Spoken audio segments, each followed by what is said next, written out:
Last year lang guys, si Tecno Camon 19 Pro isa sa pinaka-overpriced na smartphone last year.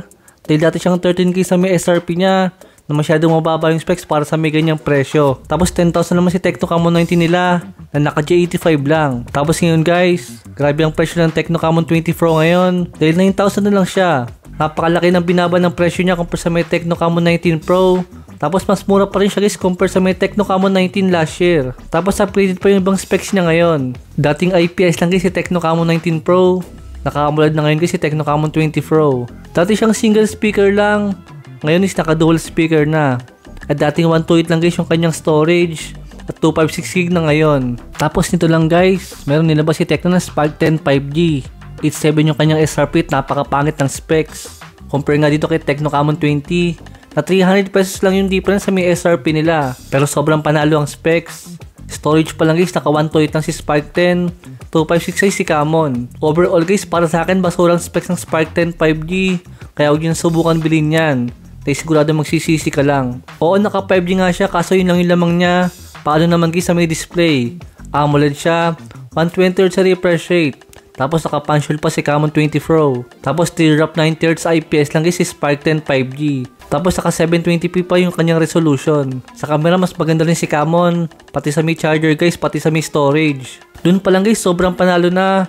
Para sa may 300 pesos lang guys, sa difference sila sa mga SRP. Kaya hindi ko maintindihan itong Tecno Spark 10 5G na bakit sobrang mahal niya. Nakakagigil yung smartphone niya sa sobrang overpriced. Sa package pala niya guys, parehas na sila ng 5G na version. Meron siyang 33 watts sa charger, Type-C na cable, saka meron siyang wired na earphone at yung jelly case guys. Color Serenity Blue guys itong Tecno Camon 20 Pro natin ngayon na meron leather texture nga sa may likod niya. Design pa lang guys, itsurang mamahalin na siya na meron 64 megapixel nga na camera. Maya lang guys, papakita ko yung mga sample niya na talagang magaganda. 6.67 inches siya na merong AMOLED display nga na merong 120Hz sa refresh rate at 1080p na resolution. At wala siyang Gorilla Glass 5 na protection sa may display niya. Android 13 na siya, merong 5,000 mAh siya battery, 32 megapixel na front selfie camera, at meron nga siyang Helio G99 na processor. Maybe napapaisip kayo guys kung para kaninang smartphone na to. Dahil mas panalo nga dito guys si Tecno Camon 20 Pro 5G. Dahil nga sa malakas na processor niya. Pero guys, ang difference lang ng 5G version saka ng 4G version is halos yung processor lang nila. Halos lahat ng specs nila guys is parehas lang. Pero syempre may mga user pa rin talaga hindi sa gaming nakapokus. At I think mas panalo to kung more on camera ang gagamitin nyo. Dito talaga ang focus ng Tecno Camon series. Panalo ang camera nito guys, color accurate naman siya at detailed. Yung makakuha ko dito mapa-portrait mode man saka sa normal shots ko. Yan guys yung mga sample ng camera niya.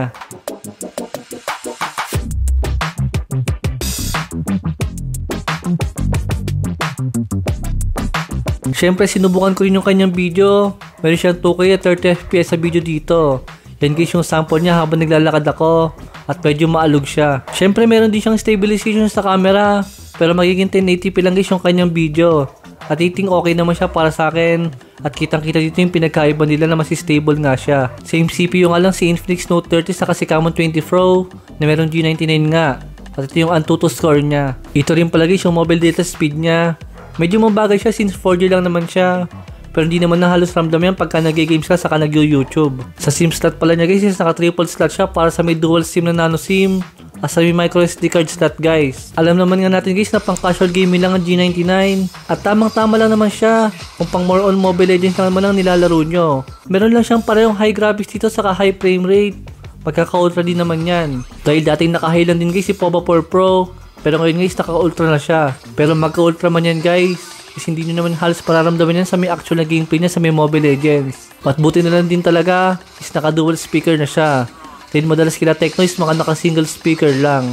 Ang isang bonus pa dito guys, na pwede namang hindi na isama ni Tecno sa Camon 20 Pro, is itong in-display fingerprint niya, na medyo malakas maka-social guys. Dito naman sa may Genshin Impact, lowest graphics lang ang playable sa kanya dito sa may 60fps na gameplay. Gaya ng sabi ko kanina, pang casual gaming lang naman talaga ang G99 na processor. Pero pwede nyo siyang pagtiyagaan dito. Dahil nga naka 6nm naman ang G99 na hindi nga masyadong mabilis mag-init like ng G96. Pero meron pa rin talaga siyang frame drop dito. Kahit lowest na yung kanyang graphics dito. At lalo kung matagal kayo maglalaro sa kanya. I suggest nga guys, kumekta ka lang sa may 5G. Kung mo-on guys, hindi pa kang lalaruin mo. At ibang games na mga heavy duty talaga. Like nga dito sa may Call of Duty Mobile, medium graphics at high frame rate pa rin talaga ang supported niya dito. Pero okay naman siya at smooth naman dito. At halos wala rin naman lag. Pero halos sa may multiplayer nyo na talaga siya halos masusulit. I think guys, kung di ka naman nakapokus sa may gaming, magandang option na si Tecno Camon 20 Pro ngayon. Dahil napakasulit nga niya kung mahilig kang mag-camera at mag-video. Saka kung more on social media ka lang, scroll at swipe lang, sulit na yan. Saka mas magandang manood ng movie sa may AMOLED compare sa may IPS. Bala kong gawan guys ng comparison ng Infinix Note 30 at ang Tecno Camon 20 Pro. Dahil 500 pesos na naman guys yung difference sila sa may SRP. Meron akong gaming review guys ng Tecno Camon 20 Pro 5G dyan. Nasa first comment ang link. Thanks for watching.